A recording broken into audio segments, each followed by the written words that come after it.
గోల్కొండ మన రాష్ట్రం మన TV. Please subscribe Golconda TV. For more updates bell button పై క్లిక్ చేయండి. చంద్రబాబు ఉచిత హామీల వర్షం కురిపించేశారు. విజయనగరం జిల్లా పోలిపల్లిలో జరిగిన యువగళం పాదయాత్ర ముగింపు సభలో బాబు మాట్లాడుతూ వచ్చే ఎన్నికల్లో టీడీపీ గెలిస్తే ఆల్ ఫ్రీ అంటూ చాలానే చెప్పారు. తెలంగాణలో కాంగ్రెస్ ప్రభుత్వం మహిళలకు ఆర్టీసీ బస్సులలో ఉచిత ప్రయాణానికి హామీ ఇచ్చి అధికారంలోకి రాగానే అమలు చేసింది. అది సక్సెస్ఫుల్ గా సాగటంతో యువగళం సభలో బాబు ఆ హామీని టీడీపీ తరపున ఇచ్చేశారు. టీడీపీ అధికారంలోకి వస్తే మహిళలకు ఆర్టీసీ బస్సులలో ప్రయాణం ఫ్రీ అని బాబు బోల్డ్ గా హామీ ఇచ్చారు. అంతేకాదు 18 ఏళ్లు నిండిన ప్రతి మహిళకు నెలకు 1500 రూపాయలు నగదు నేరుగా ఆమె ఖాతాలోనే వేస్తామని మరో హామీ ఇచ్చారు. ఇప్పటికే మహాశక్తి కార్యక్రమానికి శ్రీకారం చుట్టాం. ప్రతి ఒక్క ఆడబిడ్డకి 1500 రూపాయలు నెలకు ఇవ్వడానికి 18 సంవత్సరాల వయసు వచ్చినందరికి ఇస్తున్నాం. ఆర్టీసీ బస్సుల్లో ఆడబిడ్డలకు ఉచిత ప్రయాణ సౌకర్యం కల్పించడానికి ఇప్పటికే నిర్ణయం చేశాం.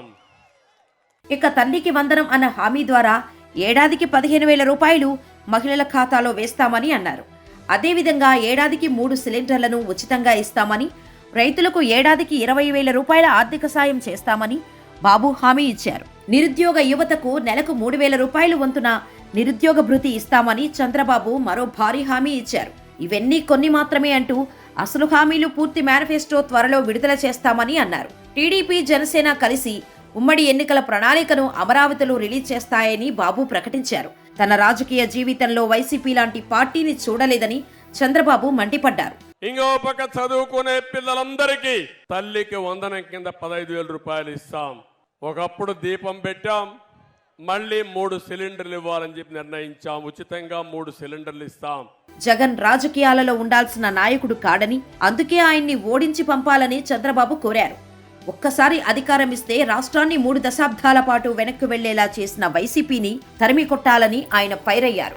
ఏపీ బాగు కావాలంటే ప్రజలు తమ కూటమిని ఆదరించాలని బాబు కోరారు. మొత్తం మీద బాబు చాలా హామీలే పోలిపల్లి సభలో ఇచ్చారు. మిగిలినవి అసలైనవి అమరావతిలో జరిగే సభలో విడుదల చేస్తామని అంటున్నారు. 5 కోట్ల ప్రజల భవిష్యత్తు కోసం, భావి తరాల భవిష్యత్తు కోసం ప్రతి ఒక్కరూ ఆలోచించాల్సిందిగా నేను కోరుతున్నా. ఈ విశాఖపట్నంలో మీరు చూస్తే ఎయిర్పోర్ట్ పూర్తిగా నిర్వీర్యమైపోయి మళ్ళీ నేను వేసిన ఫౌండేషన్ రెండోసారి ఫౌండేషన్ వేసి ఏదో గొప్పగా చేసేవారి విధంగా పోయే పరిస్థితికి వచ్చారు. బాబు ఇచ్చిన హామీల ప్రభావం ఎంత మేరకు ఉంటుందో రానున్న ఎన్నికల్లో తెలుస్తుంది అంటున్నారు. చంద్రబాబు ప్రకటించిన హామీల్ని చూస్తే ఏపీ ఆర్టీసీ బస్సుల్లో ప్రయాణించే మహిళలకు ఉచిత ప్రయాణం, 18 ఏళ్లు దాటిన ప్రతి ఆడబిడ్డకు మహాశక్తి కార్యక్రమం కింద నెలకు 1500 రూపాయలు, చదువుకునే పిల్లలందరికీ తల్లికి వందనం పేరుతో ఏడాదికి 15,000 రూపాయలు, ప్రతి కుటుంబానికి ఏడాదికి 3 గ్యాస్ సిలిండర్లు ఉచితం, వచ్చే 5 ఏళ్లలో 20 లక్షల మంది యువతకు ఉద్యోగ ఉపాధి అవకాశాలు, నెలకు 3,000 రూపాయల నిరుద్యోగ భృతి, యువతను బాగా చదివించే బాధ్యత తీసుకుంటాం, నాలెడ్జ్ ఎకానమీలో వారు ఎదిగేలా చేస్తాం, ప్రతి రైతుకు ఏటా 20,000 రూపాయల చొప్పున సాయం, బీసీల రక్షణకు ప్రత్యేకంగా చట్టం, ప్రతి ఇంటికి తాగునీరు అందిస్తాం, పేదలను ఆదుకుంటాం, ఎస్సీ ఎస్టీల డెవలప్మెంట్ కోసం నిర్దిష్ట ప్రణాళికతో ముందుకు వస్తాం. ఈ వరాల్ని చూస్తే ఇప్పటికే జగన్ ప్రభుత్వంలో అమలవుతున్న పథకాలకు కాసింత నిధుల్ని అదనంగా ఇవ్వటం కనిపిస్తోంది. 20 లక్షల మందికి ఉద్యోగాలు ఇప్పించే బాధ్యత 5 సంవత్సరాల్లో ఈ అలయన్స్ పార్టీలు తీసుకుంటాం.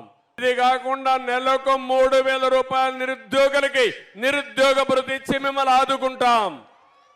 బాగా చదివించే బాధ్యత, నాలెడ్జ్ ఎకానమీలో ప్రపంచ పట్టణంలో తెలుగు జాతిని, తెలుగు యువతను పెట్టే బాధ్యత తీసుకుంటాం. వ్యవసాయం సర్వనాశనమైంది.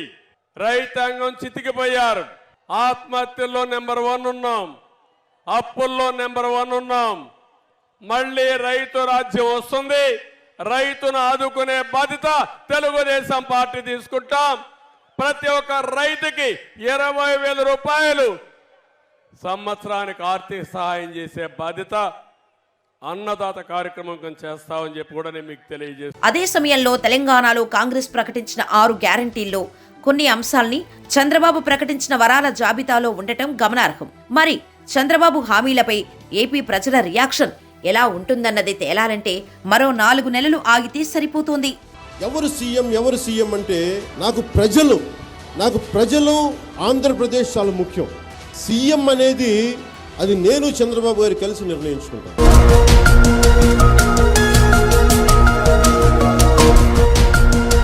సత్యాలు చెప్పడానికి సాహసం కావాలి. నిజాలు చెప్పే పత్రికలు రావాలి. నిజం మా నైజం. మెట్రో పక్క తెలంగాణ దినపత్రిక.